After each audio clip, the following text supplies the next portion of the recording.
Hi everyone, my name is Steve. This is TQA Weekly. What do you really need to stream? If you're interested in streaming and have decided to go ahead with it, either share your passion, your talents, or the lack thereof, that's always cool. You're going to have to go through some steps. I want you to keep something in mind before we get into anything. Nothing worth doing came easy to anyone. You have to work for it. And these 7 steps will help you in getting at least to the realization that you have a dream and this is the work that you need to put into it just to start. So the first step is admitting you have a problem or a dream. Obviously, we're focusing on a dream. Your audience very much needs to know this. So admitting it to yourself means that you'll be better prepared to admit it and to show it off to your future audience. The second step is creating your online streams, your online presence.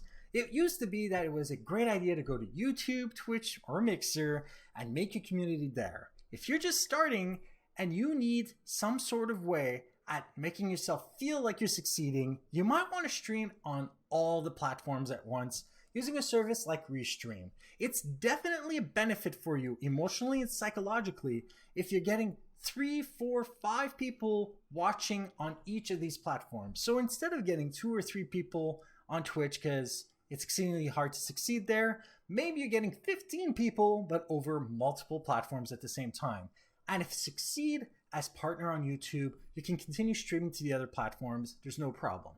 But if you succeed on Mixer or Twitch, either as affiliate or partner, just keep in mind that you're going to have to continue streaming, but only on that platform. But the great thing is most people have accounts on all these websites, and bringing your entire community onto one place is not necessarily impossible to do, especially if they're there for your dream, there for your passion, and they want to support you. The third step is software. You're going to need to get some software. And remember that you have to deal with your budget. But I would suggest that you actually focus on things like XSplit Gamecaster, OBS Studio, or the Streamlabs version of OBS Studio. I personally use the vanilla version of OBS Studio version 24. And it allows me to do a whole bunch of stuff like I've talked about in past episodes. So know your budget. And of course, like I said, I suggest OBS Studio if you're just starting out. The fourth step is hardware, and there's multiple levels of it. But if you have any questions, bring them down below in the comments. I'm exceedingly good with hardware. Just know that for the very basic streamer, just to begin with, you definitely need headphones and a microphone. If you're not going to talk with the people, there's no point streaming. You have to add to the content.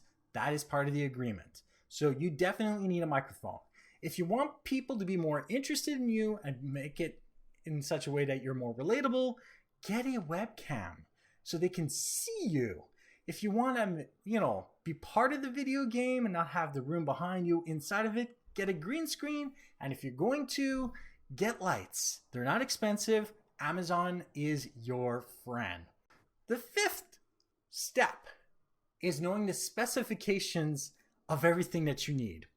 So let's just say that we're going to be using Twitch as the model. And it is a very good model to use because it works on all the other platforms.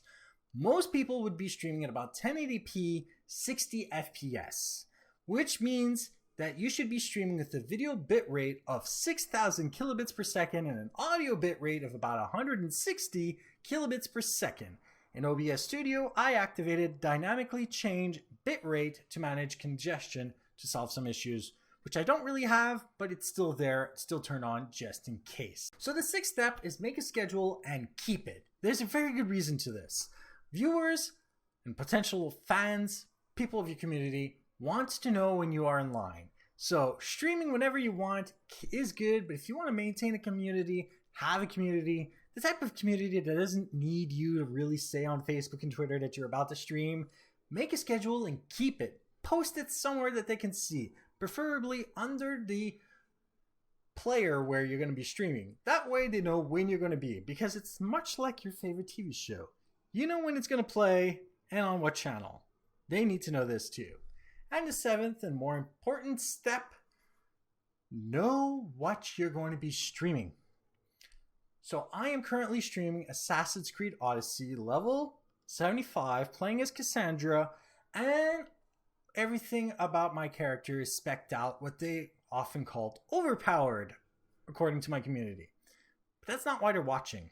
There's definite intent, content, talking points, tactics, weird plans that I use, weird things that my audience knows that are specific kinds of plans and ideas that I use. And of course, I add to it. I might be quiet and thoughtful, and some people might be loud and expressive, but nobody wants to watch something passive where the person's just there playing the video game, but not really engaging with the audience.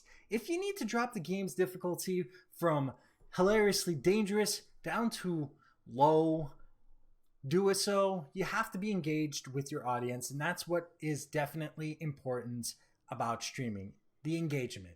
Your community needs content. You're the content. The video game is not the content. So if you're not bringing anything to it, don't bother with it. Like if you like it, dislike if you didn't. Share with those who think can benefit from this, and don't forget to subscribe. And of course, if you want to get notifications for future episodes, click the bell down below. And to be part of our private monthly live streams, click join for details. And if you have any questions, comments, suggestions for topics, email me at ask@tqaweekly.com or go to my website, tqaweekly.com, for everything else like show notes, answers to all your other questions, as well as a contact form to email me directly. And if you want to watch me on Twitch, go to twitch.tv/ZDAXIS1981, exactly like this YouTube channel, and I will be there Friday, Saturday, and Sunday starting midnight Eastern Time. Thank you for watching, and goodbye.